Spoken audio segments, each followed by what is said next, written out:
یاسین والقرآن الحکیم۔ یہ سورہ یاسین مکی سورہ ہے اور بڑی معروف سورہ ہے اس لحاظ سے کہ اس کے جو فضائل مشہور ہیں ان کی وجہ سے اکثر لوگ یاسین کی چھوٹی چھوٹی پمفلٹ کی صورت میں یا کتابچوں کی صورت میں چھپی ہوتی ہیں، اس کو اپنی جیب میں رکھتے ہیں، پڑھتے ہیں، یا عموماً 5 سورے وغیرہ بھی ہوتے ہیں جن میں خاص کوئی اہم قسم کی فضیلت والی صورتیں اکٹھی کر دی جاتی ہیں۔ بنیادی بات یہ سمجھنی چاہیے یا یہ ذہن میں رکھنی چاہیے کہ شریعت میں اجر اور ثواب کس وجہ سے ملتا ہے، اس کی واضح مثال اللہ تعالیٰ نے خود قرآن مجید میں دی۔ جب قبلہ بدلا گیا اس وقت اعتراض کیا مشرکوں نے بھی، کافروں نے بھی، اہل کتاب نے بھی کہ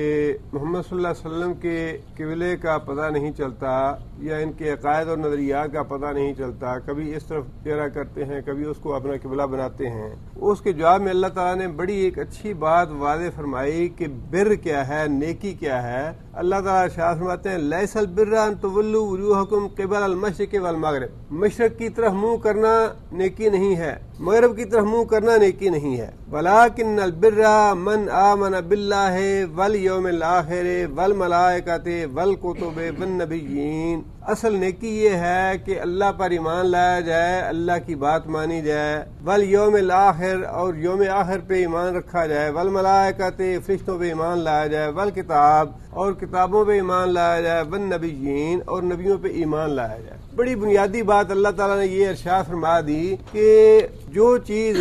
اللہ اور اللہ کے رسول سے ثابت نہیں، جس چیز کا اللہ کے رسول نے حکم نہیں دیا یا جس چیز سے منع کیا ہے، اس سے منع ہو جانا، اس سے رک جانا یہ نیکی ہے، اور جس بات کا اللہ کے رسول نے حکم دیا ہے اس میں چلنا یہ نیکی ہے۔ مشرق اور مغرب اہمیت نہیں رکھتے، شمال اور جنوب اہمیت نہیں رکھتے، اصل اہمیت ہے اللہ کی اطاعت کس نے کی، اللہ کے رسول کی اطاعت کس نے کی۔ اب بعض اوقات نیکی کا عمل ہے حج کرنا یا عمرہ کرنا، اور ہر مسلمان کے دل میں حرص ہوتی ہے، لالچ ہوتا ہے، خواہش ہوتی ہے کہ حج ضرور کیا جائے، عمرہ ضرور کیا جائے۔ بعض خواتین کے محرم ساتھ نہیں ہوتے یا محرم ساتھ نہیں کوئی جا سکتا، اس کے باوجود وہ اپنی خواہش پوری کرنے کے لیے یا عمرے کا ثواب حاصل کرنے کے لیے، حج کا ثواب حاصل کرنے کے لیے کسی غیر محرم کو اپنا محرم قرار دے دیتی ہیں اپنے طور پہ، جی فلاں میرا محرم ہے، یا یہ اچھا عورتوں کا گروپ ہے تو عورتوں کے گروپ میں جانا جائز ہے۔ یہ ساری باتیں جو ہیں یہ اس روح کے خلاف ہیں کہ نیکی کیا ہے۔ حضرت عمر فاروق رضی اللہ تعالیٰ عنہ میقات پہ کھڑے ہو جاتے، جس عورت کا محرم ساتھ نہ ہوتا اس کو وہیں سے واپس بھیجتے، تمہارے لیے حج نہیں ہے، تمہارے لیے ثواب اسی میں ہے کہ تم گھر میں بیٹھو، تمہاری خواہش کا، تمہاری نیت کا ثواب اللہ دے دے گا، لیکن جو تم نے نافرمانی کر کے اب یہ بات یہاں بھی ہے، ہمارے اکثر لوگ جو ہیں جی حکومت نے پابندی لگائی، جی حکومت کی پابندی ہے کیا ہے، حج تو کرنا جو ہے فرض ہے یا نفل ہے، جتنے مرضی کریں، اس سے کس نے روکا ہے، کون روک سکتا ہے اس سے؟ یہ نیکی نہیں ہے۔ اطیعوا اللہ و اطیعوا الرسول و اولی الامر منکم، اولی الامر کون ہے؟ کسی دنیا میں کوئی وجود ہے اولی الامر کا یا نہیں ہے؟ ٹھیک ہے ہمارے ملک جو ہے ان کا معاملہ کچھ اور ہے، وہاں اسلامی روایات نہیں ہیں، وہاں اسلامی عقائد، اسلامی نظریات نہیں ہیں۔ یہاں پہ اللہ کے فضل و کرم سے پورے سعودی عرب میں کہیں کوئی آپ دکھائیں کہ ایک قبر میں مزار بنا ہو یا کہیں پہ چڑھاوے چڑھتے ہوں یا شرک ہوتا ہو یا کچھ ہوتا ہو، اللہ کے فضل و کرم سے بنیادی جو باتیں ہیں اسلام کی، بنیادی جو شریعت ہے وہ یہاں پہ موجود ہے اللہ کے فضل سے۔ اگر یہاں بھی اولی الامر نہیں ہے تو پھر دنیا میں کہاں ہے؟ کہیں پہ تو انسان کو کوئی اصول کی پابندی کرنی چاہیے یا اصول ہونے چاہیے۔ اللہ نے فرمایا کہ اطیعوا اللہ، اللہ کی اطاعت کرو، رسول کی اطاعت کرو، اولی الامر کی اطاعت کرو۔ اولی الامر کی اطاعت یہی ہے کہ اگر حکومت اپنی سہولت کے لیے کوئی ایسا قانون بناتی ہے جو خلاف شریعت نہیں، اب دیکھیے نا کراؤڈ اتنا زیادہ ہو جاتا ہے کہ اموات واقع ہوتی ہیں، لوگ دیکھتے ہیں اپنی آنکھوں سے، کراؤڈ کی وجہ سے اتنی زحمت ہوتی ہے باہر سے آنے والوں کو، اور اتنی تکلیف ہوتی ہے، اموات ہو جاتی ہیں، سب کچھ ہو جاتا ہے، پھر اس کے باوجود ہم تو ہر سال حج کرتے ہیں اللہ کے فضل سے۔ ایسا یعنی اپنی ایک ضد اور ہٹ درمی بنائی ہوئی ہے، وہ اس کو ثواب اور نیکی سمجھتے ہیں، حالانکہ یہاں کی حکومت کے ایسے قوانین جن کا تعلق شریعت کے ساتھ ہے، الحمدللہ یہاں پہ بہت سی باتیں خیر کی ہیں، اور بہت سے قوانین جو ہیں اب کمپنیوں سے زکوٰۃ پوری دنیا میں کون سا ملک لیتا ہے؟ یہاں کسی کمپنی کو اجازت نہیں ہو سکتا کام کرنے کی جب تک یہ کمپنی شو نہ کر دے کہ ہم نے اپنی زکوٰۃ نکال دی۔ اگر یہ لوگ بھی اولو الامر میں نہیں ہیں، ٹھیک ہے، غلطیاں اور کوتاہیاں اپنی جگہ پہ، آپ کو اختلاف ہے سیاسی اعتبار سے، دوسری باتوں سے، ٹھیک ہے، ان سے اختلاف کیجیے، لیکن جن معاملات میں دین کے بارے میں کوئی احکام حکومت بناتی ہے یا ایسے قانون وضع کرتی ہے، ان قوانین کی اطاعت کرنا واجب ہے۔ اور یہاں کے جب شیخ بن باز فوت ہوئے، اللہ تعالی رحمت فرمایا ان پہ، وہ اللہ کے فضل و کرم سے علم کے اعتبار سے علماء یہی سمجھتے تھے کہ اپنے زمانے میں سب سے بڑے عالم اور سب سے بڑے اللہ کے ولی تھے، اللہ تعالیٰ بنائے انہیں اور اللہ تعالیٰ ان کی نیکیاں اور حسنات قبول فرمائے۔ خود ان کے پاؤں میں کوئی تکلیف تھی اور انہوں نے ارادہ کیا حج پہ جانے کا۔ پرنس عبداللہ کو بتایا گیا کہ شیخ حج پہ جانا چاہتے ہیں اور تیار ہے حج پہ جانے کے لیے، حالانکہ ان کے پاؤں میں تکلیف ہے۔ تو عبداللہ خود چل کے آئے ان کے پاس، شیخ بن باز کے پاس، اور کہا کہ آپ بیمار ہیں، لہذا آپ حج نہ کی، آپ آرام کریں۔ شیخ بن باز نے اپنا ارادہ ترک کر دیا، یہ نہیں کہا نہیں جی کوئی بات نہیں، یہ تکلیف مجھے ہے یا کوئی میں ضرور کرنا چاہتا ہوں، بلکہ اولی الامر سمجھتے ہوئے ان کا جو حکم تھا اس کے تابع اپنے حج کا ارادہ جو ہے وہ ملتوی کر دیا، ختم کر دی۔ بات یہ ہے کہ عرض یہ کر رہا تھا کہ ایک تو بظاہر وہ نیکی ہے جو ہمیں نظر آتی ہے، لیکن اصل نیکی ہے اللہ اور اللہ کے رسول کی اطاعت کرنا۔ جس بات کا اللہ حکم دے، جس بات کا رسول حکم دے، ما آتاکم الرسول فخذوہ، اس کو لے لو اور اس پہ عمل کرو، وما نہاکم عنہ فانتہوا، اور جس سے روکے اسے باز آ جائے۔ جو چیز اللہ کے رسول سے ثابت نہیں، اسے پھر کرنا جو ہے وہ نیکی نہیں رہتی۔ نیکی وہی چیز ہے جو اللہ کے رسول سے ثابت ہو جائے کہ واقعی یہ اللہ نے حکم دیا ہے یا اللہ کے رسول نے حکم دیا ہے۔ یہی معاملہ سورہ یاسین کی فضیلت کے بارے میں ہے۔ سورہ یاسین کی فضیلت کے بارے میں جو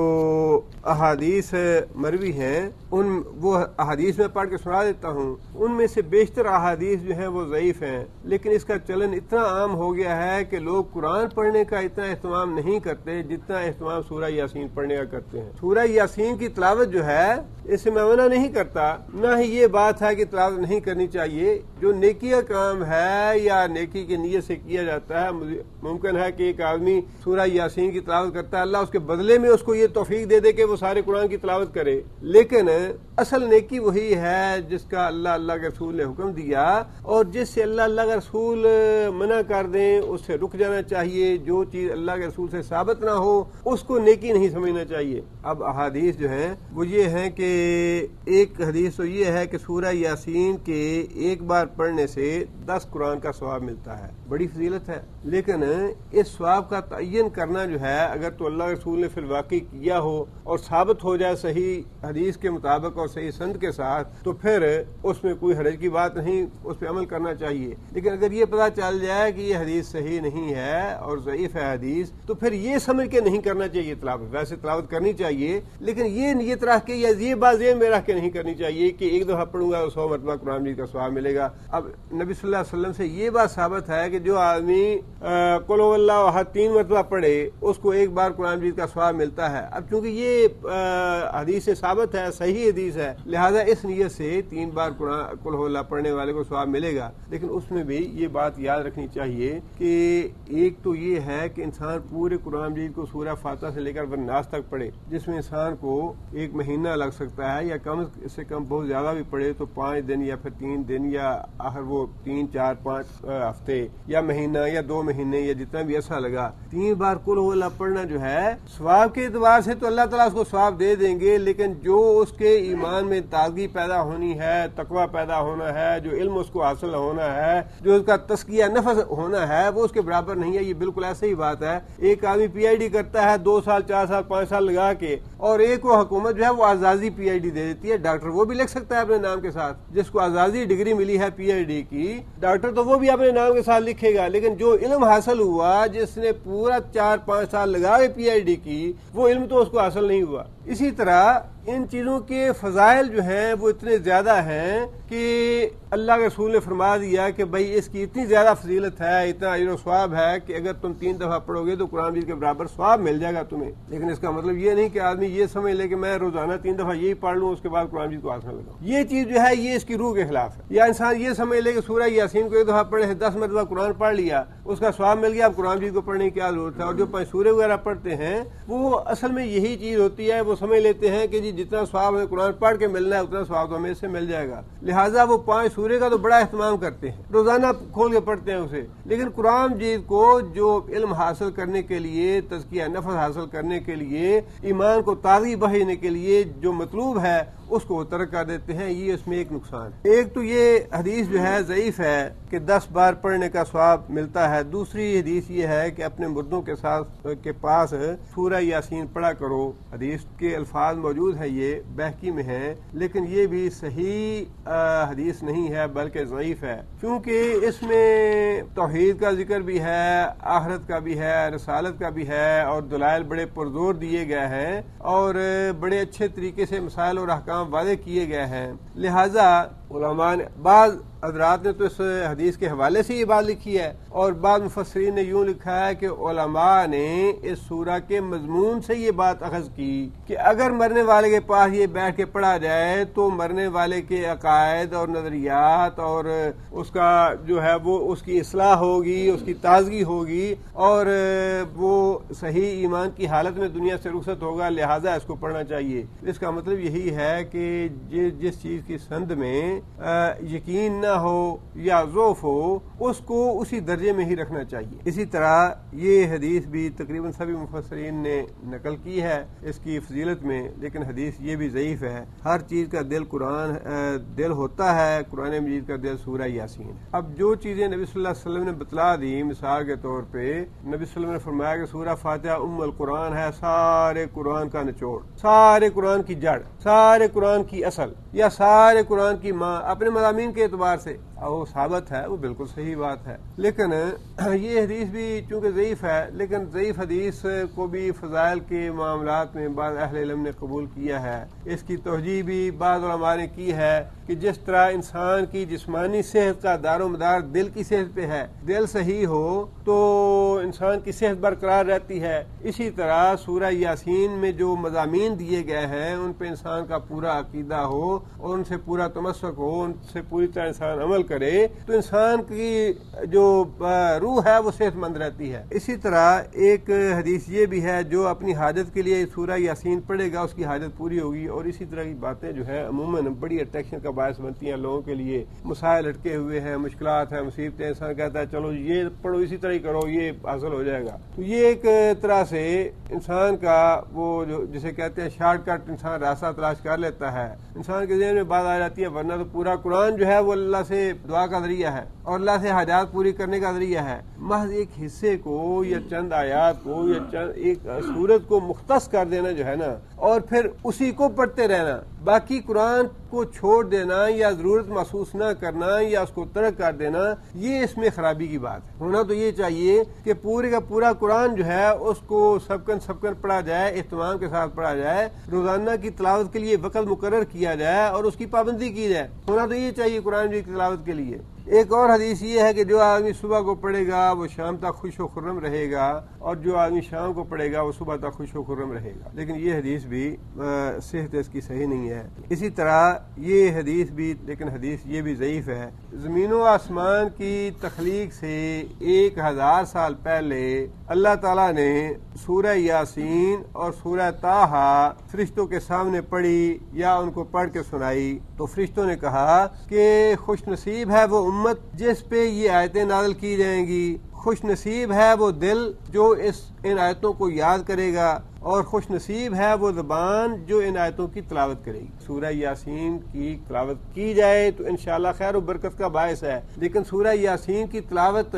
کا اہتمام کرنے کے بعد باقی قرآن کو چھوڑ دینا یا اس کی تلاوت نہ کرنا, یہ کہیں سے ثابت نہیں ہے, یا یہ طرز عمل صحیح نہیں ہے. اسی طرح یہ 5 سورے وغیرہ جو ہیں ان کو اس لیے نہیں پڑھنا چاہیے یا ان کا اہتمام اس لیے نہیں کرنا چاہیے کہ اب انسان باقی قرآن سے مستغنی ہو گیا ہے. اور یہی بات میں اپنے جو بعض خاص مشن کی جماعتیں ہیں ان سے بھی کہتا ہوں کہ اگر کسی جماعت کا مشن یہ ہے کہ جہاد ہونا چاہیے, تو اس کا مطلب یہ نہیں کہ صرف جہاد کی آیتیں نکال کے اکٹھی کر کے بس وہ تو رکھی جائے, باقی قرآن کا تذکرہ نہ کیا جائے یا اس کو پڑھا نہ جائے. اگر کسی جماعت کا مشن یہ ہے کہ اسلامی حکومت ہونی چاہیے تو اسلامی حکومت سے متعلقہ ایک آیتیں اکٹھی کر کے ان کا درس کا نصاب بنا لیا جائے, اور ان کا پورے سال اہتمام کیا جائے اور باقی قرآن جو ہے وہ چھوڑ دیا جائے، یہ چیز جو ہے یہ مطلوب نہیں ہے۔ یا کسی جماعت کا جو ہے وہ مشن تبلیغ کرنا ہے، وہ تبلیغ سے متعلقہ آیتیں جو ہیں وہ ساری اکٹھی کر کے اپنی کتابوں میں جمع کر کے اپنا نصاب بنا لے اور وہی پڑھ پڑھ کے سناتا رہے اپنے لوگوں کو، اور باقی قرآن جو ہے اس کو ویسے ترک کر دیا جائے، اس کو چھوڑ دیا جائے، یہ طرز عمل درست نہیں ہے۔ یہ تو سارے کا سارا اللہ تعالیٰ کا پیغام ہے،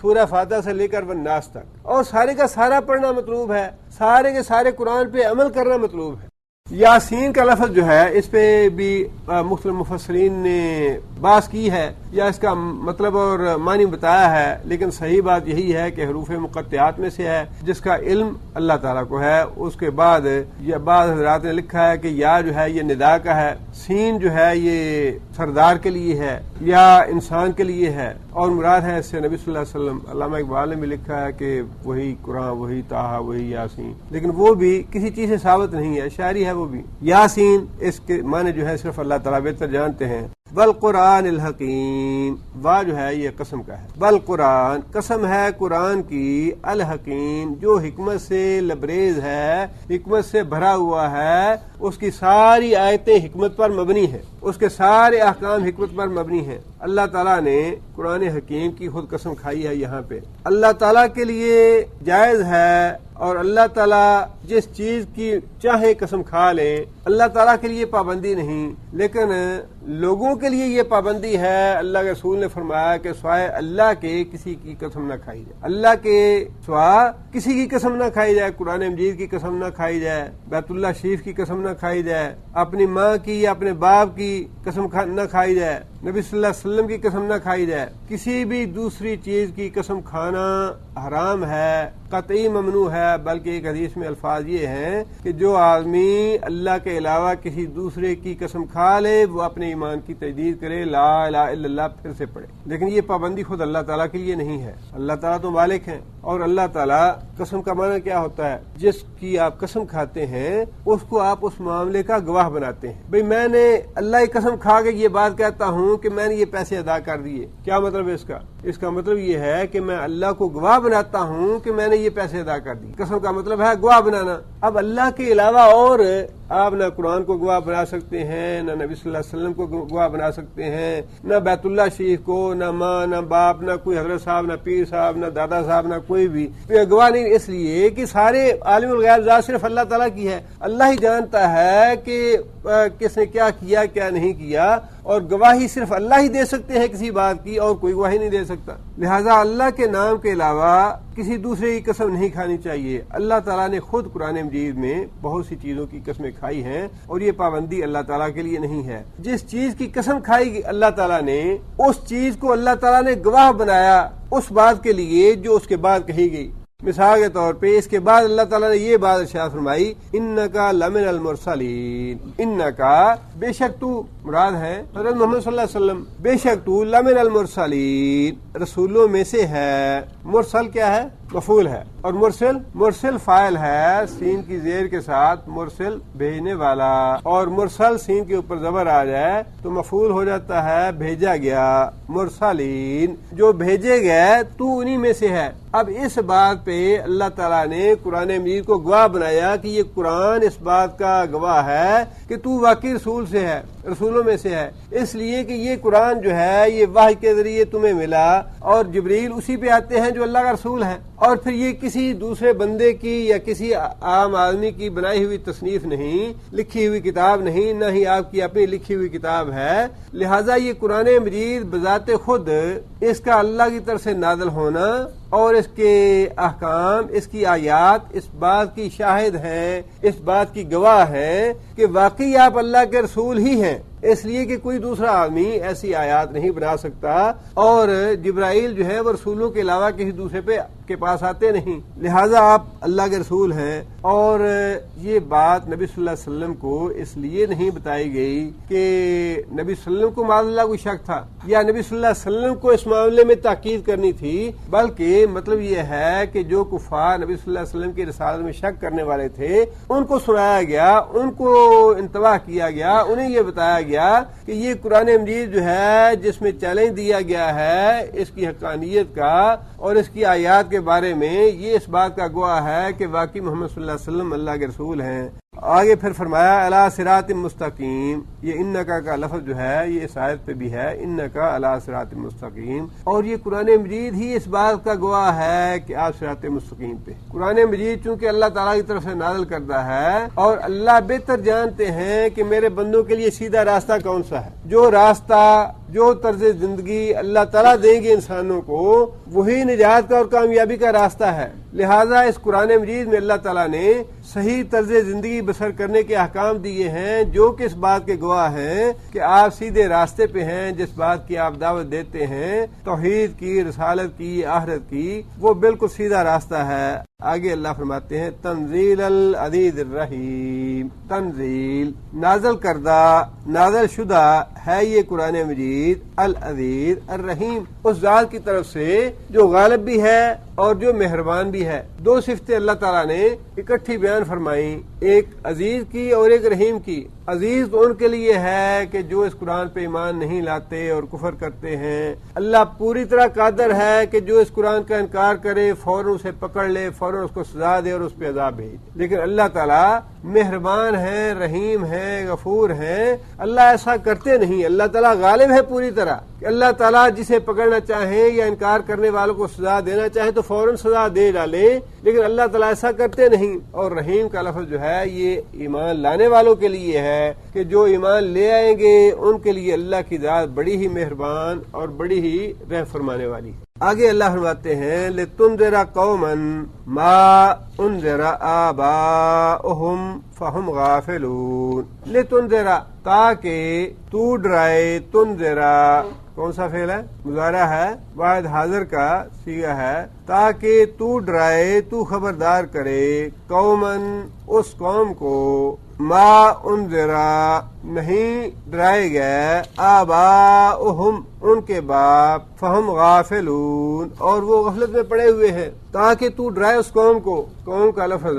اللہ تعالیٰ نے اس لیے استعمال فرمایا کہ اس وقت جھگڑا جو ہے وہ قوم قریش کے ساتھ ہی تھا، لہذا قوم کا لفظ اللہ نے استعمال فرمایا، ورنہ تو نبی صلی اللہ علیہ وسلم پوری دنیا کے لیے کو ڈرانے کے لیے تشریف لائے ہیں، پوری دنیا کو ڈرانے کے لیے، بشارت دینے کے لیے تشریف لائے ہیں، لیکن اس وقت چونکہ مخاطب ایک قوم ہی تھی لہذا قوم کا لفظ استعمال فرمایا، تاکہ تو ڈرائے اس قوم کو، ما انذرا نہیں ڈرائے گئے، آباؤہم جن کے باپ دادا، نہیں ڈرائے گئے جن کے باپ دادا سے مراد کیا ہے؟ مراد یہ ہے کہ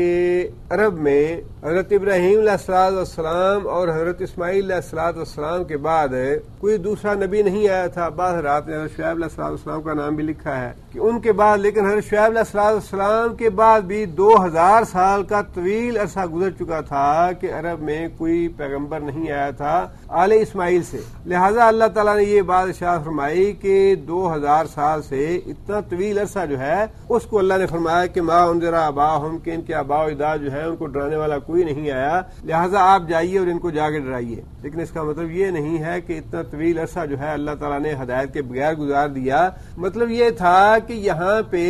انبیاء کے جو وارث تھے علماء، وہ تو دین کو پھیلانے کے لیے، دین کی دعوت دینے کے لیے پہنچتے رہے، آتے رہے اور ڈراتے رہے، بشارت دیتے رہے، لیکن براہ راست نبی نہیں آیا کوئی طویل عرصے سے، 2000 سال سے، ان کو جا کے آپ ڈرائیے۔ فہم غافلون اور وہ اس وجہ سے غفلت میں ہیں کہ ان کے پاس کوئی ابھی تک آیا نہیں براہ راست ڈرانے والا۔ آگے اللہ تعالیٰ فرماتے ہیں لقد حق القول علی اکثرہم فہم لا یؤمنون، لقد البتہ تحقیق، حق ہوئی، سچ ہو گئی، القول بات، کہنا، علی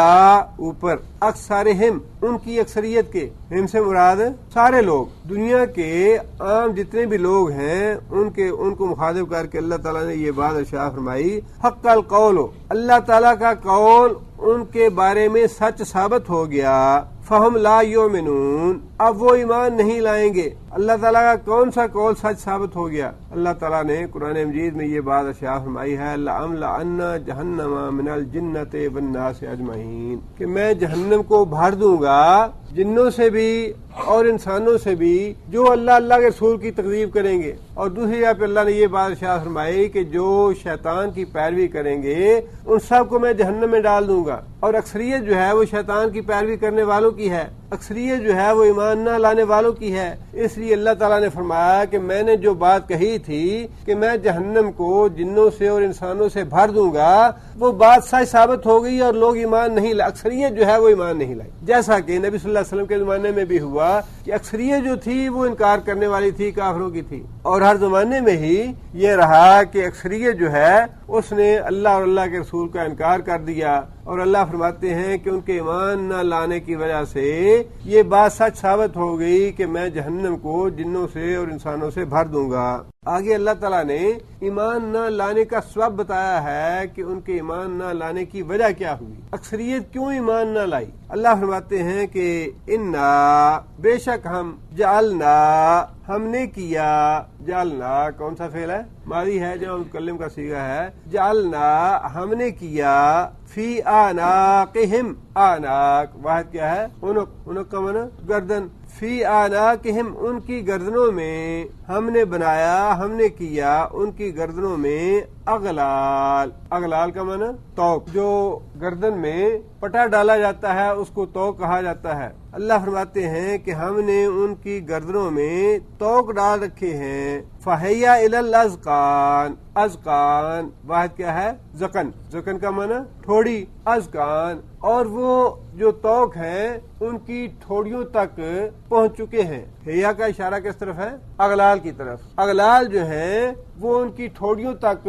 ٹھسے ہوئے ہیں، ٹائٹ ہیں، مضبوطی سے بندھے ہوئے ہیں۔ فہم اور وہ مقمحون، کماہا کہتے ہیں کہ جس نے اپنا منہ ایسے اوپر اٹھایا ہوا ہو اور کسی تکلیف کی وجہ سے یا بیماری کی وجہ سے یا کسی اور سبب سے وہ نیچے نہ دیکھ سکتا ہو، ایسے منہ اکڑا ہوا ہو اور اوپر دیکھ رہا ہو، نیچے دیکھ نہ پائے۔ اللہ فرماتے ہیں کہ ہم نے ان کافروں کی گردنوں میں اس طرح کے توق ڈال رکھے ہیں کہ اب یہ نیچے کی طرف دیکھ نہیں سکتے۔ یہاں توق سے مراد کیا ہے؟ توق کی تفسیر مفسرین نے یہ کی ہے کہ کافروں کی ضد اور ہٹ درمی ان کے گلے کا توق ہے، کافروں کے رسم و رواج کی پابندی ان کے گلے کا توق ہے، کافروں کا تکبر اور اکڑ جو ہے وہ ان کے گلے کا توق ہے، کافروں کا اپنے آباء و اجداد کی تقلید پہ جمے رہنا یہ ان کے گلے کا توق ہے۔ یعنی جتنی بھی گمراہی کے اسباب ہیں وہ سارے کے سارے انہوں نے اپنی گردن میں اس طرح ٹھسے ہوئے ہیں،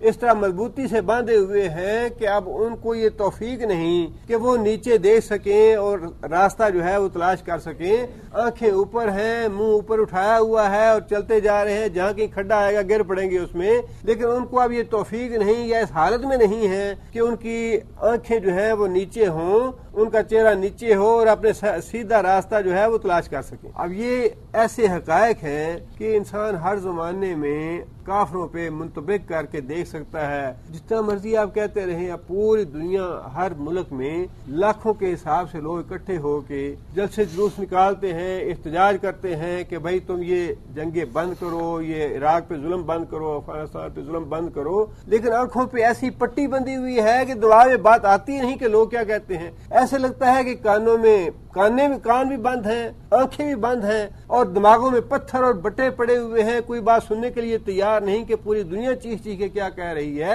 کہ یہ ظلم تم کیوں کرنا چاہتے ہو، پوری دنیا کو جنگ کی آگ میں کیوں جھونکنا چاہتے ہو، لیکن ایک ہی دماغ میں اس بات مسلط ہے کہ دہشت گردی ختم کرنی ہے، پوری دنیا کو تباہ کر دینا ہے، پوری دنیا کو ہلاک کر دینا ہے۔ دماغ میں شیطان نے ایک ہی بات گسیڑی ہوئی ہے کہ دہشت گردوں کو ختم کرو۔ یہ ہے وہ اکڑ اور تکبر کا توق، یہ ہے اسلام دشمنی کا توق، یہ ہے اللہ کے رسول کی دشمنی کا توق، یہ ہے قرآن مجید کی دشمنی کا توق، جو اللہ تعالیٰ نے اس طرح جکڑ دیا ہے ان کی گردنوں میں کہ کوئی اور بات دیکھنے کے لیے، سننے کے لیے، سمجھنے کے لیے تیار ہی نہیں۔ یہ ہے وہ کافروں کی حالت جس کا اللہ تعالیٰ نے یہاں پہ ذکر کیا ہے کہ یہ ایمان کیوں نہیں لائیں گے۔ یہ اللہ تعالیٰ کا قانون نہیں ہے کہ اللہ تعالیٰ ہدایت کو روک دیں کسی سے۔ اللہ تعالیٰ تو ہادی ہے، اللہ تعالیٰ کے جو صفاتی نام ہیں ان میں ہادی نام ہے اللہ تعالیٰ کا، مضل نہیں ہے۔ اگر اللہ تعالیٰ گمراہ کرنے والے ہوتے تو ان کے صفاتی نام میں سے مضل بھی ہونا چاہیے تھا، گمراہ کرنے والے، لیکن گمراہ کرنے والے نہیں ہیں اللہ تعالیٰ۔ اللہ تعالیٰ کی ذات تو ہادی ہے۔ اللہ تعالیٰ نے یہ سارا اہتمام تو ہدایت، لوگوں کی ہدایت کے لیے کیا، انبیاء کو بھیجا، انسانوں کو عقل دی اور پھر کتابیں بھیجیں اور پھر انبیاء کے بعد علماء کو بھیجا۔ یہ ساری باتیں اس لیے ہیں کہ اللہ تعالیٰ چاہتے ہیں کہ لوگ ہدایت کی طرف آئیں، لیکن جب ایک آدمی اپنے لیے راستہ منتخب کر لیتا ہے کہ میں نے دنیا کو ہلاک کرنا ہے، میں نے فلاں فلاں کو قتل کرنا ہے، فلاں فلاں ملک میں نے قبضہ کرنا ہے. جب ایک بات جو ہے وہ دماغ پہ دھن کی طرح سوار ہو گئی، شیطان نے بات جو ہے وہ مسلط کر دی اس کے دماغ پہ، اس کو اندھا بنا دیا اس معاملے میں. اب ایسے اللہ تعالیٰ نے تو خود اللہ فرماتے ہیں کہ جب انسان کی یہ حالت ہو جاتی ہے کہ انسان دشمنی میں سب کچھ بھول جاتا ہے. کچھ یہاں پہ خود مجھے بتایا بعض علماء نے کہ ہم نے فیکس کیا بش کو انگریزی میں کہ اللہ کا خوف کرو، تم کیا کرتے ہو؟ یہ قرآن کے حوالے دیے، حدیث کے حوالے دیے، اتق اللہ، اللہ سے ڈر جاؤ. تم نے کل کچھ آگے جواب دینا ہے اللہ کو، لیکن کوئی بات سننے کے لیے تیار نہیں. یہ وہی چیز ہے کہ اللہ فرماتے ہیں کہ جب کافر لوگ اپنا ایک راستہ بنا لیتے ہیں کہ ہم نے اسلام کی دشمنی جیسا کہ نبی صلی اللہ علیہ وسلم کے زمانے میں بنا لیا کہ اس کو ختم کرنا ہے. نبی صلی اللہ علیہ وسلم کو قتل کرنے کے لیے کتنی سازشیں کی گئی؟ کم از کم 17 مرتبہ نبی صلی اللہ علیہ وسلم کو مکی اور مدنی زندگی میں قتل کرنے کی سازشیں کی گئیں، اور وہ اسی لیے کہ ان کو راستے سے ہٹایا جائے، ان کی دعوت کو ختم کیا جائے، قرآن کو ختم کیا جائے، مسلمانوں کو ختم کیا جائے. اور آج بھی جو دھن سوار ہے پورے دنیا کے کافروں پہ وہ یہی ہے کہ مسلمانوں کو ختم کرنا ہے، قرآن کو ختم کرنا ہے اور اس اسلام کو ختم کرنا ہے. اب جب یہ دھن سوار ہو جائے تو اللہ فرماتے ہیں کہ ہم ان کے گلے میں ایسے توق ڈال دیتے ہیں کہ ان کو دیکھنا نصیب نہیں ہوتا، ان کو سننا نصیب نہیں ہوتا، ان کو سوچنا سمجھنا نصیب نہیں ہوتا. ہم ان کو اندھا بنا دیتے ہیں اور اس طرح ان کی گردنیں اکڑ جاتی ہیں کہ نیچے راستہ دیکھ نہیں پاتے. اب مر رہے ہیں، مسلسل مر رہے ہیں عراق میں، اور اربوں کا نقصان ہو رہا ہے. اپنے گھر میں آپ دیکھیے کہ غربت کا کیا حال ہے، یعنی غربت کی شرح جو ہے وہ دن بدن بڑھتی جا رہی ہے. اور انشاءاللہ جس طرح روس کی معیشت تباہ ہوئی اور روس تباہ ہوا، اسی طرح امریکہ کی تباہی اس کی معیشت کی تباہی سے آئے گی. اس کی معیشت تباہ ہوگی اور انشاءاللہ اس کے بھی ٹکڑے ٹکڑے اسی طرح ہوں گے جس طرح روس کے ہوئے.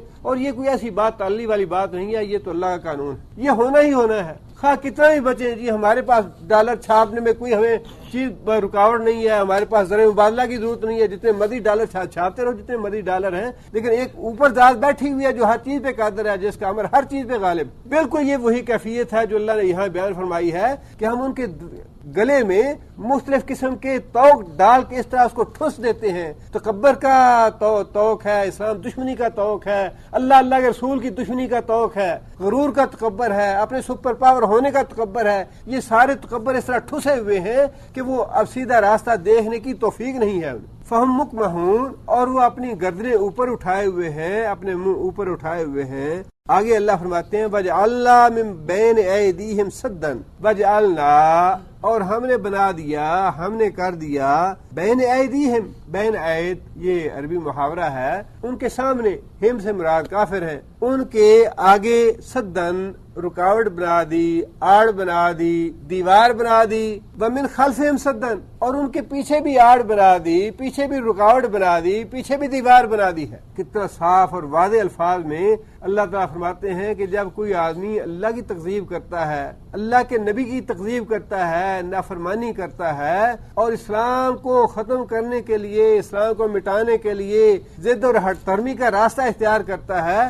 اللہ فرماتے ہیں کہ ہم اس کو اسی راستے پہ لگا دیتے ہیں کہ اپنے دن رات تم اسی پہ محنت کرتے رہو، اپنے ساری صلاحیتیں اور اپنا سارا جو کچھ بھی ہے اس پہ برباد کر دو، اس پہ لگا دو. لیکن ہوتا پھر بھی وہی ہے جو اللہ کو منظور ہوتا ہے، اللہ کا امر جو ہے وہ غالب رہتا ہے. اسلام نہیں مٹے گا، یہ لوگ خود مٹ جائیں گے، برباد ہو جائیں گے، مر کھپ جائیں گے جس طرح پہلے ہوئے. الحمدللہ 14 سال کے بعد، بلکہ جب سے حضرت آدم علیہ السلام آئے، اسلام آ رہا ہے، اور اللہ تعالیٰ نے قیامت تک اس کو باقی رکھنا ہے. کافروں کی دماغ میں یہ بات نہیں آتی کہ ہم سے پہلے کتنے کافر ایسے تھے جو اسلام کو ختم کرنے کی کوشش کر چکے، لیکن یہ اسلام ختم نہیں ہوتا، نہ ہوگا. اب تم 2 ملکوں کو تباہ کر کے اس بات کا اعتراف کر رہے ہو جی میں دہشت گردی ختم نہیں کر سکا. پھر تم نے تاریخ نہیں پڑھی، تم اندھے ہو، بیوقوف ہو، تم نے کبھی کوئی کتاب کھول کے نہیں پڑھی. کوئی کالج میں تم کیا کرتے رہے 50 سال 60 سال تم کیا کرتے رہے؟ جھگ مارتے رہے. تم نے یہ نہیں دیکھا کہ تم سے پہلے کتنے کتے اور خنزیر گزر گئے اسلام کو ختم کرنے والے. کس نے ختم کیا؟ مسلمانوں کو ختم کر لیا. دیکھنے کی بات ہے، سوچنے کی بات ہے. کیا تم مسلمانوں کو روک لو گے کہ وہ اپنے نام عبداللہ رکھنے چھوڑ دیں؟ کیا تم مسلمانوں کو روک لو گے کہ وہ اپنے نام محمد ادریس رکھنا چھوڑ دیں؟ اتنی طوفان اور آندھی کفر کا چلایا ہوا ہے پوری دنیا میں، اور اتنا فی الواقع خوف اور دہشت موجود ہے، اس میں کوئی شک کی بات نہیں. نچلی سطح تک پہنچ گیا ہے، لیکن اس کے باوجود بھی ہم نے الحمدللہ پاکستان میں جا دیکھا چھوٹے چھوٹے بچے ہیں، وہ خود خواب ڈنگر ہیں، جاہل ہیں، اجڈ ہیں. میں نے دیکھا لاہور میں ایک آدمی کو، وہ اپنے چھوٹے سے بچے 5 سال، اور بیوقوفہ جا مسجد میں مولوی کے پاس جاتا کیوں نہیں؟ تم قاعدہ لو اور جا مسجد میں جا کے پڑھو. وہاں پشاور میں ہمارے ایک دوست پڑھ کے آئے مدرسے سے، کہنے لگی جی وہاں پہ میں نے پوچھا ان سے کون سے مدرسے میں پڑھے ہو؟ کہنے لگی جی وہاں مدرسہ ہے پشاور میں، 400 طالب علم ہر وقت اس مدرسے میں موجود رہتا ہے، اور 400 بچے کا خرچ صرف ایک آدمی برداشت کرتا ہے پورا سال، کہیں سے کوئی چندہ نہیں، کوئی سفیر نہیں، کوئی پیسہ لینا دینا نہیں، کہتا ہے بالکل میں نے کسی سے پیسہ نہیں لینا، 400 بچے کا پورا خرچ، کھانے کا، کپڑے کا، سونے کا، جانے کا، رہنے کا، مدرسے کا، جتنے بھی اخراجات سارے کے سارے پورا کر۔ تمہاری این جی او جو ہے وہ تو صبر بھی نہیں کر سکتی، اس کی گرد کو بھی نہیں پہنچ سکتی جو مسلمان کرتے ہیں اللہ کے دین کے لیے۔ اس دین کو تم مٹانا چاہتے ہو؟ جتنی قربانی مسلمان دے سکتا ہے، جتنا جذبہ مسلمان کے دل میں ہے، وہ کافروں کا تو عشر شیر بھی نہیں ہو سکتا۔ کیوں جانے دے کافر کو تو جان جو ہے وہ بڑی پسند ہے، زندگی بڑی پسند ہے، اور مسلمان جو ہے وہ تو چاہتے ہیں کہ فوراً اللہ کے حضور پہنچ جائے۔ ترکی میں جب کمال ترک نے شروع کیا یہ ماڈریٹ اسلام کا نفاذ، تو وہاں پہ انہوں نے جتنے بھی دہشت گرد تھے پکڑ لیا انہیں اور جیل میں ڈال دیا، مقدمے شروع ہو گیا عدالتوں میں، اور عدالتوں میں مقدمے شروع کرنے کے بعد وہ ان کے جو امیر تھے، میرا ذہن سے نام نکل گیا ان کے 4-5 آدمیوں کو سزا دی، انہوں نے موت کی سزا دی، اور موت کی سزا دینے کے بعد جج نے پوچھا اس سے کہ کیا اب بھی تم یہ چاہتے ہو کہ اس ملک میں اسلام نافذ ہونا چاہیے؟ اس نے جواب میں کہا کہ جج صاحب مجھے صرف اللہ تعالیٰ نے ایک جان دی ہے، ایک زندگی دی ہے، مجھے اس بات کا افسوس ہے کہ میرے پاس ایک جان ہے، اللہ نے مجھے 1000 جانیں دی ہوتی تو میں اس اسلام پہ قربان کر دیتا، اور تم تو سمجھتے ہو کہ شاید میں تمہاری اس بات سے ڈر جاؤں گا، تم نے میرے 15 یا 16 ساتھیوں کو پھانسی لگا دیا اور تم سمجھتے ہو کہ میں ڈر جاؤں گا۔ واللہ میں تو یہ چاہتا ہوں کہ جس طرح ایک آدمی دیہات میں رہتا ہو اور اس نے سنا ہو کہ شاید کی زندگی میں بڑا عیش ہے، بڑا آرام ہے، بڑی اچھی زندگی ہوتی ہے، اور اس نے کبھی دیکھا نہ ہو اور وہ اس کو دیکھنا چاہتا ہو، میں تو اس سے بھی پہلے اپنے بھائیوں کے ساتھ جا کے ملنا چاہتا ہوں اور میں شہادت کا درجہ پانا چاہتا ہوں، مجھے تو تم فوراً کل کی بجائے آج پھانسی لگاؤ۔ مسلمان جو ہے وہ تو چاہتا ہے کہ اس زندگی سے جلدی فارغ ہو اور اللہ کے حضور پہنچے۔ زندگی پیاری تو کافروں کو ہے۔ اللہ فرماتے ہیں کہ کافر جو ہیں ہم نے ان کی عقلوں پہ اس طرح بٹے ڈال دیے، ان کے لیے ہدایت کے راستے اس طرح بند کر دیے کہ ان کے آگے بھی دیوار کھڑی کر دی، ہدایت حاصل نہ کر پائے۔ اب جس جگہ پہ یہ پہنچ چکے ہیں ان کو عذاب علیم ملنا ہی چاہیے، یہ مرے اس دنیا سے تو سیدھے جہنم میں جائیں، آگے بھی دیوار ہے یہ راستہ نہ دیکھ پائیں، اور اللہ فرماتے ہیں کہ پیچھے بھی پلٹنے کا میں نے راستہ بند کر دیا، پیچھے بھی دیوار ہے، پیچھے بھی نہ جا پائے۔ ایسا اللہ تعالیٰ نے گھیر لیا ہے ان کو گمراہی میں اور ان کے تکبر میں اور ان کے اکڑ میں اور ان کی جو دشمنی تھی اسلام سے اور اللہ سے، اللہ کے رسول سے۔ اللہ فرماتے ہیں کہ یہ ساری چیزیں ایسی رکاوٹ بن گئی ہیں ان کے آگے پیچھے ہدایت سے کہ اب ہدایت کی طرف آ نہیں سکتے۔ ہم نے ان کے آگے بھی دیوار بنا دی، ومن خلفہم سدًا، ان کے پیچھے بھی دیوار بنا دی، فَأَغْشَيْنَاهُمْ فَهُمْ لَا يُبْصِرُونَ۔ اغشینا کون سا فعل ہے؟ ماضی ہے جو متکلم کا صیغہ ہے۔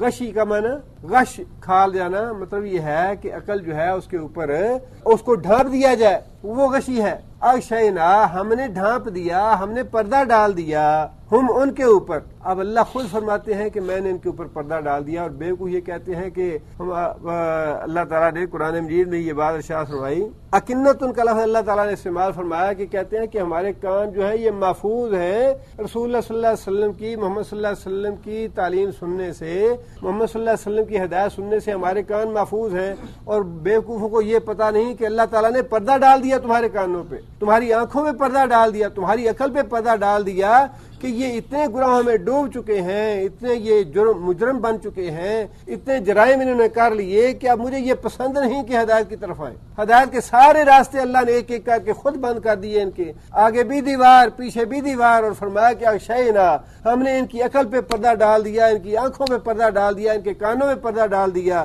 فرمایا فہم لا یبصرون، مکمل طور پہ اندھا کر دیا انہیں، اب یہ دیکھ نہیں پائیں گے سیدھا راستہ، ہدایت کا راستہ دیکھ نہیں پائیں گے، ہدایت کی طرف آ ہی نہیں سکتے۔ یہ ہدایت جو ہے یہ بھی خالص اللہ کی عنایت اور اللہ کا فضل ہے، اور یہ بھی ایک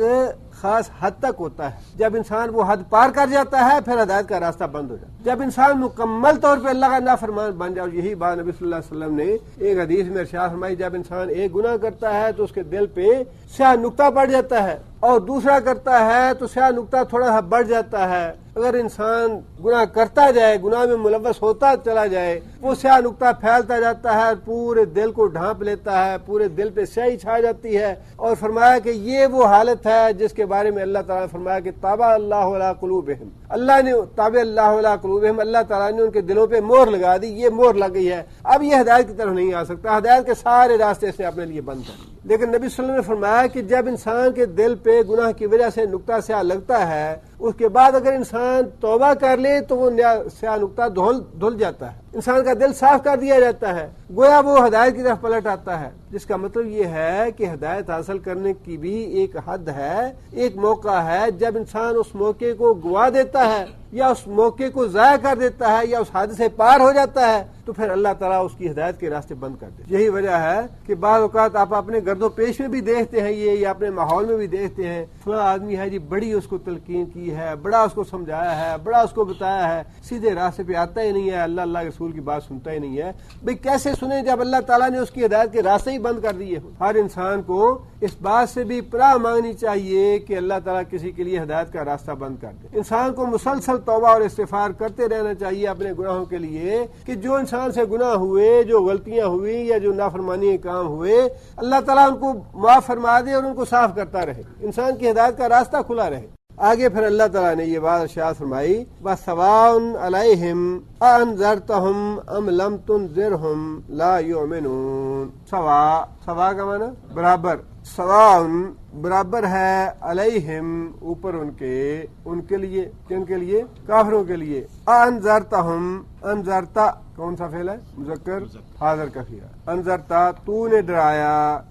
خا ویسے تو استفہام کا ہے، مفہوم کے اعتبار سے یہاں پہ اس کا ترجمہ خا ہے، خا انذرتہم تو ان کو ڈرائے، ام یا لم تنذرہم تو ان کو نہ ڈرائے، تو ان کو ڈرائے یا ان کو نہ ڈرائے برابر ہے۔ یعنی جب اللہ تعالیٰ کسی کے لیے ہدایت کا راستہ ہی بند کر دے، جتنا مرضی واز کر لو، جتنی مرضی نصیحت کر لو، جتنا مرضی اس کو قرآن حدیث پڑھ کے سنا دو، وہ بات سننے کے لیے تیار نہیں ہوگا۔ اپنے ملک کی بات دیکھ لیجئے، اخباروں کے روزانہ اخباروں میں لکھا ہوتا ہے جی وزیرستان، وانا، جی قبائلی علاقے مسلمان ہیں، خدا کا خوف کرو، کتنے خونوں کا حساب دو گے قیامت کے دن؟ نبی صلی اللہ علیہ وسلم نے تو ایک خون کے لیے اسامہ بن زید کو کیا کہا تھا؟ حضرت اسامہ سے ایک قتل ہو گیا، اور وہ قتل بھی اس طرح سے ہوا کہ حضرت اسامہ کہنے لگے یا رسول اللہ، میں نے سمجھا کہ شاید یہ میری تلوار کے ڈر سے کلمہ پڑھ لیا لا الہ الا اللہ، تو میں نے اس وجہ سے اس کو قتل کیا کہ یہ مسلمان تو ہے نہیں، یہ تو ڈر کی وجہ سے کلمہ پڑھ رہا ہے، کافر ہے، مار دو اس کو، کوئی بات نہیں۔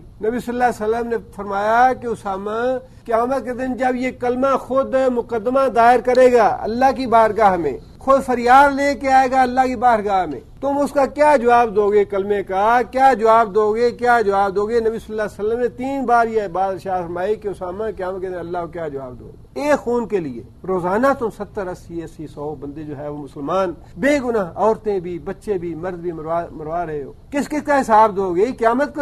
نہیں آئے گی، تم پہ موت نہیں آئے گی۔ لیکن بات وہی ہے، علماء کیا، مولوی کیا، چھوٹا کیا، بڑا کیا، صحافی کیا، لکھنے والے کیا، رو پیٹ رہے ہیں، مسلمان بد دعائیں کر رہے ہیں، لیکن ایسے کان بند ہیں، واللہ بالکل وہی حالت ہے، آگے بھی دیوار بنا دی ہے، پیچھے بھی دیوار بنا دی ہے، تو عقل پہ پردہ ڈال دیا، آنکھوں میں پردہ ڈال دیا، کانوں میں پردہ ڈال دیا، اب یہ ایمان نہیں لائیں گے، بالکل وہی کیفیت۔ اور لگتا ایسے ہے کہ اللہ تعالیٰ اسی حالت میں اسے مارنا چاہتے ہیں، ہم تو چاہتے ہیں کہ اللہ تعالیٰ اس کو توبہ کی توفیق دے۔ کتنے مسلمان ہلاک کر دیے تم نے، ہزاروں مسلمان تمہاری وجہ سے افغانستان میں قتل ہو گئے، تمہاری وجہ سے ہندوستان میں کتنے مسلمان قتل ہو گئے، اور پوری دنیا میں جو تباہی مسلمانوں پہ آ رہی ہے اس کی ابتدا تم نے کی، اور اب پھر اپنے یعنی یہ تو عجیب مسئلہ ہے کہ ٹھیک ہے یہ بات سمجھ میں آتی ہے کہ فلسطین یہودی جو ہیں،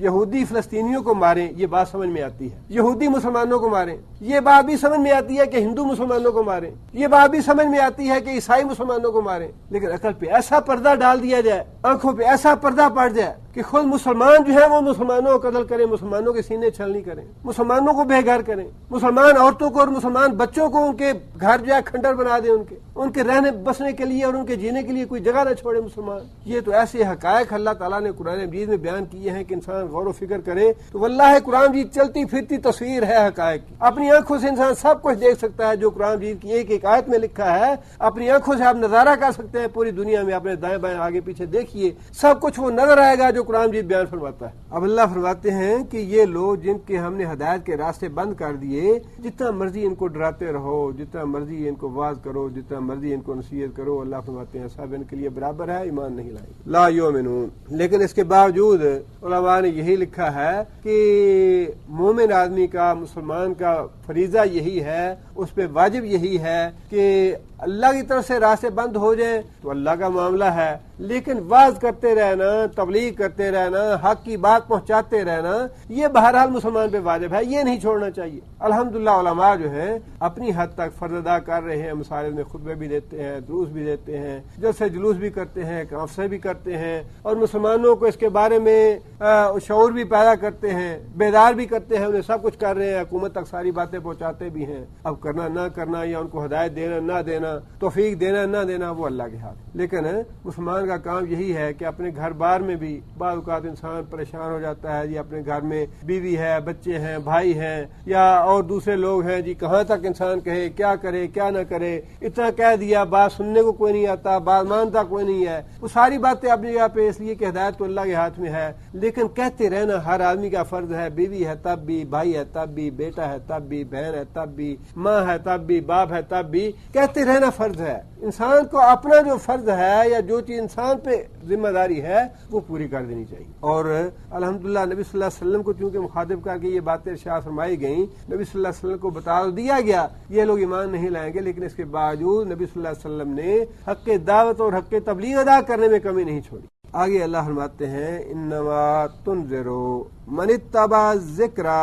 وخشع الرحمن بالغیب، انما بے شک وہ جو تنذرو تو ڈراتا ہے یا تو ڈرا سکتا ہے، من اس شخص کو اتبع اس نے پیروی کی، اس نے اتباع کی، ذکر قرآن کی، نصیحت کی، واز کی، تم اس کو ڈرا سکتے ہو برے انجام سے جو واز کو سننے کے لیے تیار ہو، جو نصیحت کو سننے کے لیے تیار ہو، جو اس قرآن کو سننے کے لیے تیار ہو، اس کو تو تم ڈرا سکتے ہو، اس کو ہدایت حاصل ہو سکتی ہے۔ پہلی آیت میں تو اللہ نے فرما دیا ان کا معاملہ جن کے لیے ہدایت کے راستے بند ہو چکے، ہدایت کی طرف آ نہیں سکتے، ہدایت کی طرف آنے والے نہیں ہیں۔ اب اس آیت میں اللہ تعالیٰ فرماتے ہیں ہدایت کا راستہ ان لوگوں کے لیے کھلا ہے جن کے اندر تڑپ موجود ہے، جو ہدایت کا راستہ سننا چاہتے ہیں، جو ہدایت کی طرف آنا چاہتے ہیں، جو واز کی بات سننا چاہتے ہیں، نصیحت کی بات سننا چاہتے ہیں، سننا پسند کرتے ہیں۔ اللہ کی بات ہے، ہاں بھائی مجھے بتاؤ کیا بات ہے، ہاں جی رسول اللہ صلی اللہ علیہ وسلم نے یہ بات ارشاد فرمائی، یہ بات اس طرح ہے، یا کوئی بھی کام کرنا ہے، کوئی گھر کا مسئلہ ہے، باہر کا مسئلہ ہے، کاروبار کا مسئلہ ہے، لین دین کا مسئلہ ہے، اچھا جی پہلے یہ پوچھ لیں کہ اللہ کے رسول کا کیا حکم ہے، اللہ کے رسول نے کیا بات ارشاد فرمائی ہے، اس طرح کرنا چاہیے۔ اللہ فرماتے ہیں کہ جو آدمی نصیحت سننا چاہتا ہے، جو نصیحت قبول کرنا چاہتا ہے، اس کو تو ڈرا سکتا ہے کہ بھئی یہ کام نہ کرنا، اللہ سزا دے گا، اللہ پکڑ لے گا۔ من اتبع الذکر، جو آدمی قرآن کی نصیحت کی پیروی کرنے والا ہے اس کو تو ڈرا سکتا ہے۔ اور دوسری بات یہ فرمائی وخشع الرحمن بالغیب، جو رحمان کو بن دیکھے ڈرنے والا ہے۔ جب رحمان کو دیکھ لے گا آدمی جس دن، اس دن تو سارے ڈرنے والے ہوں گے۔ جس دن رحمان کو دیکھ لیں گے اس دن تو سارے ہی ڈرنے والے ہوں گے، وہ ڈرنا قبول نہیں، اس ڈرنے کی کوئی جزا نہیں ہے، اس کا کوئی اجر اور ثواب نہیں ہے۔ جزا تو اب ہے کہ حق تعالیٰ جو ہے وہ خود پردے میں ہے، ان کی قوت کا اندازہ نہیں، ان کے اقتدار کا اندازہ نہیں، ان کی طاقت کا اندازہ نہیں، ان کی کبریائی کا اندازہ نہیں، ان کے جلال کا اندازہ نہیں، ان کی عظمت کا اندازہ نہیں، پردے میں ہیں۔ لیکن اللہ کے رسول نے فرما دیا کہ اتنے جلال والے، اتنی عظمت والے، اتنی کبریائی والے ہیں، اتنے قادر ہیں، اتنے قدیر ہیں، اتنی حکومت والے، اتنے طاقت والے ہیں، سب کچھ بتا دیا۔ اب یہ ہے کہ انسان بن دیکھے یقین کر لے کہ ہاں واقعی اللہ کی ذات ایسی اور ایسی ہے، اللہ تعالیٰ کہیں ہمیں پکڑ نہ لے، کہیں سزا نہ دے، کہیں مصیبت میں مبتلا نہ ہو جائے، یا کہیں کوئی اللہ کی طرف سے تکلیف نہ آ جائے، انسان بن دیکھے اللہ سے ڈر جائے کہ نہیں اللہ نے منع کیا ہے یہ کام نہیں کرنا، سود سے اللہ نے منع کیا ہے سود نہیں لینا، رشوت سے اللہ نے منع کیا ہے نہیں لینا، غیر محرم عورت کے ساتھ نہیں ملنا، نہیں بیٹھنا، نہیں گفتگو کرنی، نہیں دیکھنا اس کو، اللہ نے منع کیا ہے۔ یہ ہے بن دیکھے ڈرنا۔ یہاں تو غیر محرم سے بیٹھیں گے اس کے پاس، اس کو دیکھیں گے، اس کو سنیں گے، کوئی آپ کا ہاتھ نہیں روکے گا، کوئی آپ کا ہاتھ پکڑنے والا نہیں، لیکن جس نے منع ہونا ہے، جس نے رکنا ہے، اس نے بن دیکھے رکنا ہے۔ اللہ کو دیکھا نہیں، اللہ کی ذات کا نظارہ نہیں کیا، خود مشاہدہ نہیں کیا، لیکن بن دیکھے اللہ سے ڈر گیا ہے کہ اللہ نے منع کیا ہے، اور اس کی تصویر نہ دیکھو، عورت کی آواز نہ سنو، غیر محرم عورت کے ساتھ مل کے بیٹھو نہ، اس کے ساتھ ہاتھ نہ ملاؤ، اس کے ساتھ گفتگو نہ کرو، غیر محرم عورت کے ساتھ نہیں خلط ملط نہ ہو۔ یہ اللہ کا حکم ہے، اللہ نے منع کیا ہے، بن دیکھے ڈر گیا اللہ سے کہ نہیں جی اللہ نے منع کیا ہے، ہم نہیں کریں گے، اپنی نگاہیں نیچے رکھی۔ اللہ فرماتے ہیں کہ وہ آدمی جو بن دیکھے اللہ تعالیٰ سے ڈرتے ہیں، ان الذین یخشون ربهم بالغیب لہم مغفرۃ واجر کبیر، ان کے لیے بڑی مغفرت ہے اور بہت بڑا اجر ہے جو بن دیکھے اللہ سے ڈرتے ہیں۔ بہت بڑا جو ہے اللہ نے بہت بڑا فرمایا، تو ظاہر ہے اللہ کی ذات بھی اکبر ہے، اللہ ہی بہتر جانتے ہیں وہ بہت بڑا کتنا ہے، ہمیں اللہ کی ذات کی کبریائی کا اندازہ نہیں، اس اجر کی کبریائی کا بھی اندازہ نہیں کہ وہ اجر کتنا بڑا ہوگا۔ لیکن نبی صلی اللہ علیہ وسلم نے ایک حدیث میں یہ بات ارشاد فرمائی کہ قیامت کے دن 7 آدمی اللہ تعالیٰ کے عرش کے سائے تلے ہوں گے، اس میں اللہ تعالیٰ نے 2 آدمیوں کا ذکر فرمایا۔ ایک آدمی تو وہ جو آدمی تنہائی میں بیٹھا اور اللہ کے خوف سے اس کی آنکھوں سے آنسو نکل گئے، اللہ کے ڈر سے،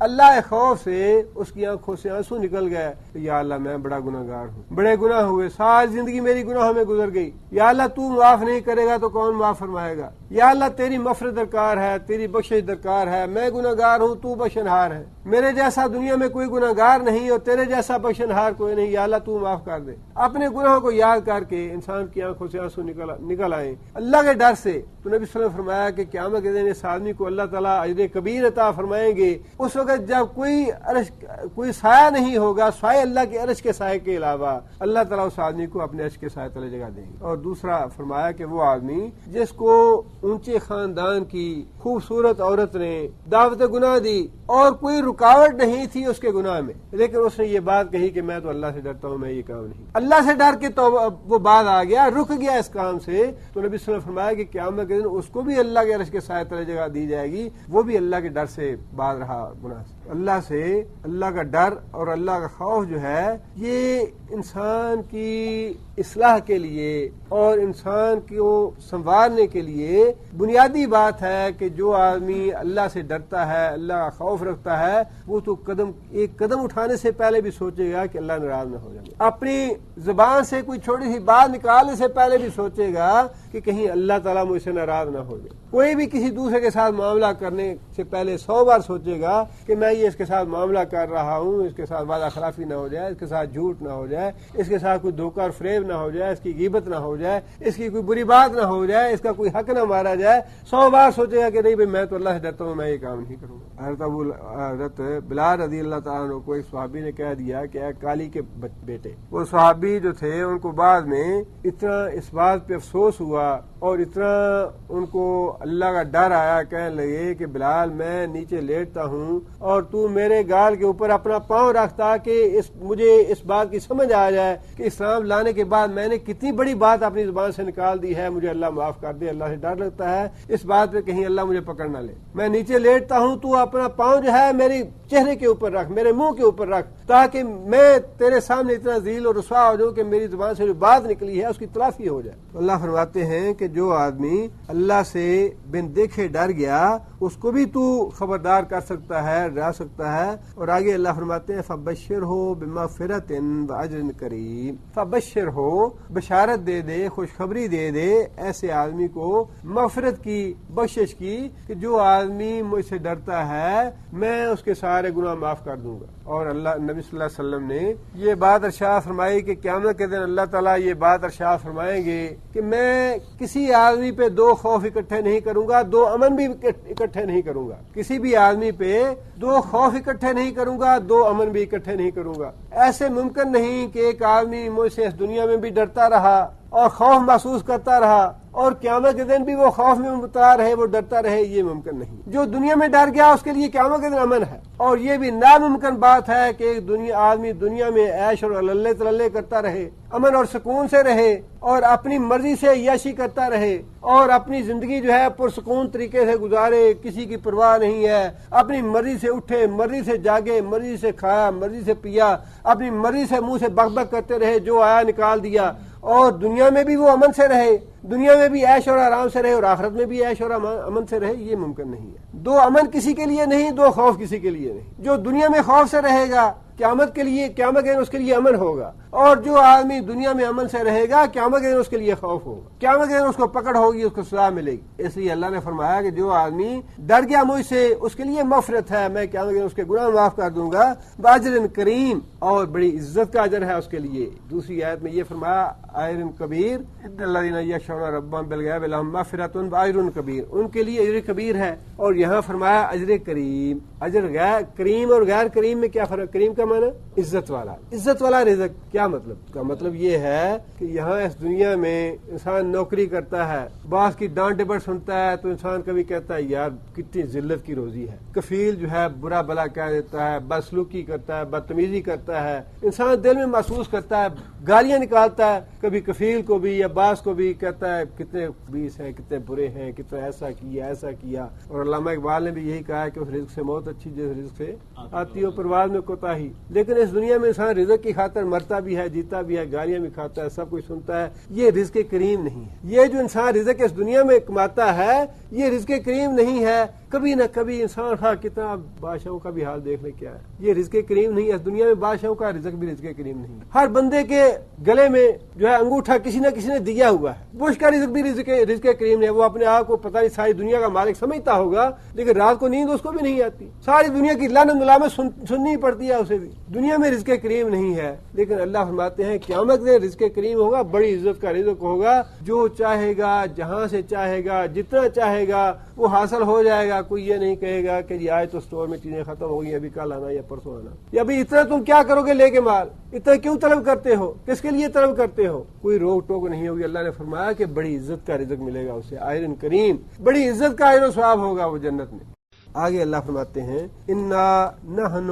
نحیی الموتى، بے شک ہم ہی نحیی زندہ کریں گے الموتى مردوں کو، ونکتب ما قدموا وآثارهم وکل شیء احصیناہ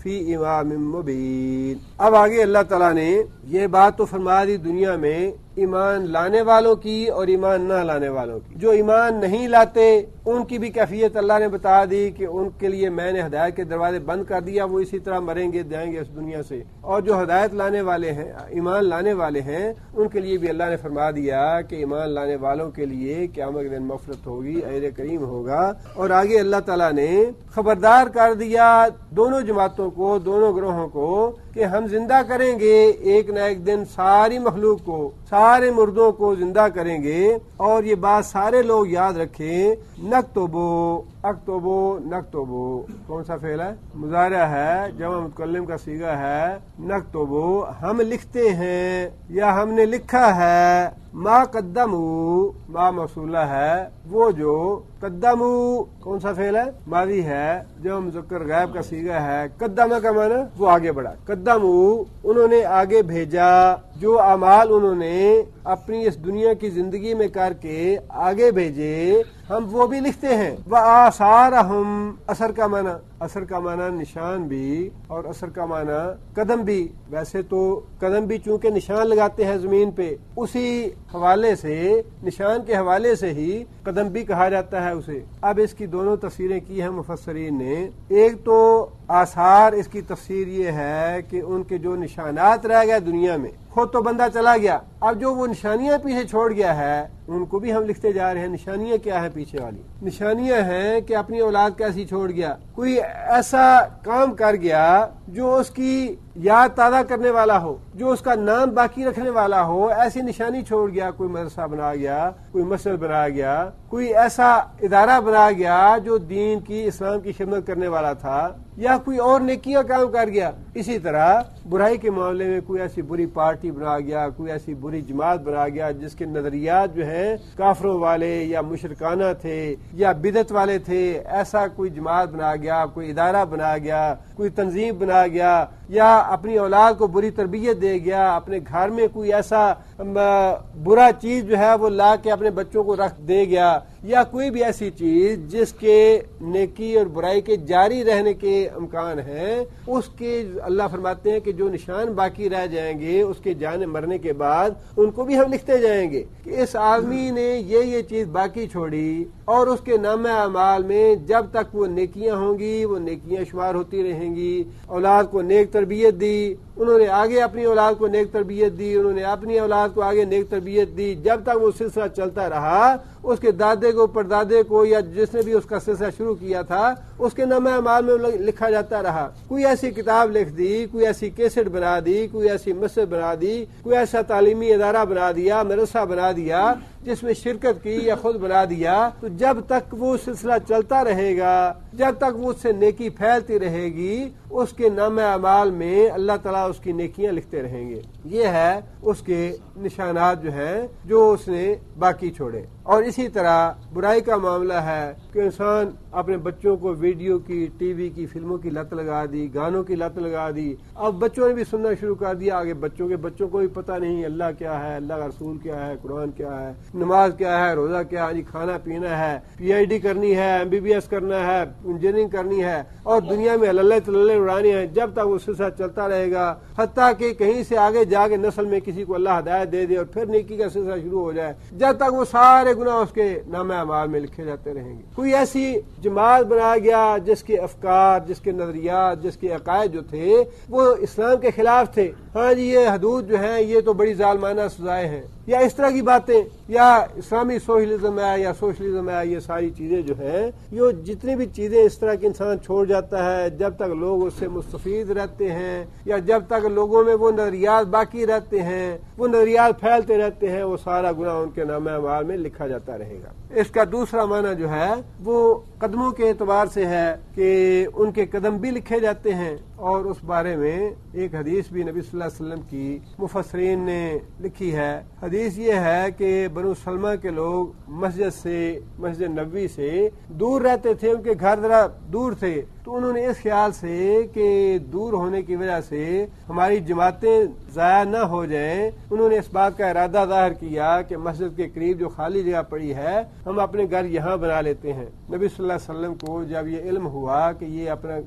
گھر بدلنا چاہتے ہیں نماز کی وجہ سے، تو نبی صلی اللہ علیہ وسلم نے یہ بات ارشاد فرمائی، اپنے گھروں میں ہی ٹھہرو، اپنے گھروں میں ہی قیام پذیر رہو، اور جتنے تم قدم اٹھاتے ہو مسجد میں جانے کے لیے وہ قدم تمہارے لکھے جاتے ہیں نامہ اعمال۔ اور اس سے مفسرین نے یہ مطلب اخذ کیا ہے، یہ مسئلہ نکالا ہے کہ انسان کے قدم جو ہیں وہ نامہ اعمال میں لکھے جاتے ہیں۔ انسان نیکی کی طرف قدم اٹھا کے جائے، نیک بات سننے کے لیے جانا ہے، درس قرآن سننے کے لیے جانا ہے، جمعہ پڑھنے کے لیے جانا ہے، خطبہ سننے کے لیے جانا ہے، کوئی اچھی تقریر سننے کے لیے جانا ہے، کسی نیکی میں شرکت کے مقصد کے لیے جانا ہے، تو فرمایا کہ اس کے ایک ایک قدم جو ہے وہ اس کے نامہ اعمال میں لکھا جائے گا، جتنے زیادہ قدم ہوں گے اتنا زیادہ ثواب ملے گا۔ اور جو آدمی برائی کی طرف اپنے قدم اٹھا کے جائے گا، فلم دیکھنے کے لیے جانا ہے، بدماشی کے لیے جانا ہے، بدکاری کے لیے جانا ہے، چوری چکاری کے لیے جانا ہے، اور کسی غلط کام کے لیے جانا ہے، جو قدم اس نے اٹھانے ہیں وہ سارے ایک ایک قدم اللہ کے ہاں محفوظ ہوگا، لکھا جائے گا، اس کے نامہ اعمال میں موجود ہوگا۔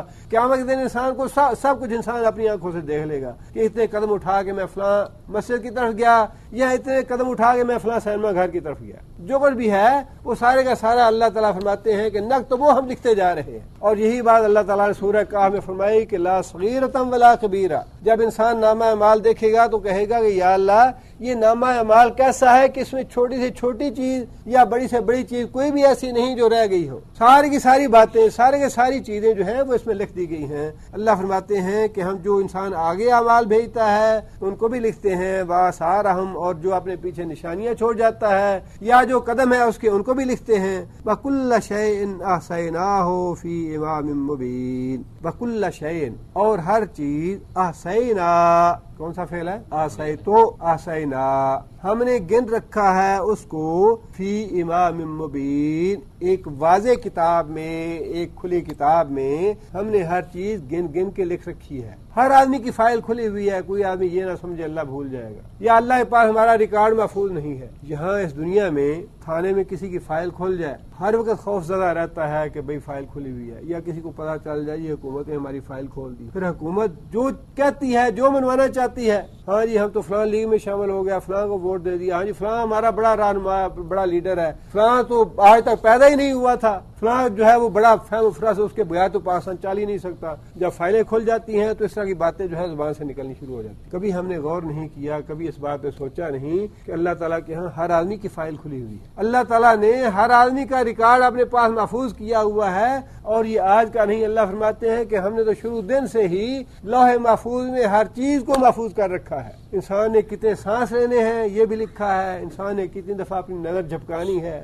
یہ بھی لکھا ہے، کتنی دفعہ اس نے دیکھنا ہے یہ بھی لکھا ہے، کتنے گھنٹے اپنی زندگی میں سونا ہے یہ بھی لکھا ہے، کتنے گھنٹے اس نے جاگنا ہے یہ بھی لکھا ہے، کتنے لقمے اس نے لینے ہیں یہ بھی لکھا ہے، کتنی دفعہ اس نے قدم اٹھانے ہیں یہ بھی لکھا ہے۔ اللہ فرماتے ہیں کہ ہر چیز ہمارے پاس ہر انسان کے لکھی ہوئی موجود ہے، کسی انسان کو بھول نہیں ہونی چاہیے۔ یہ انسان اللہ تعالیٰ نے تنبیہ کر دی اور وارننگ دے دی ہر آدمی کو کہ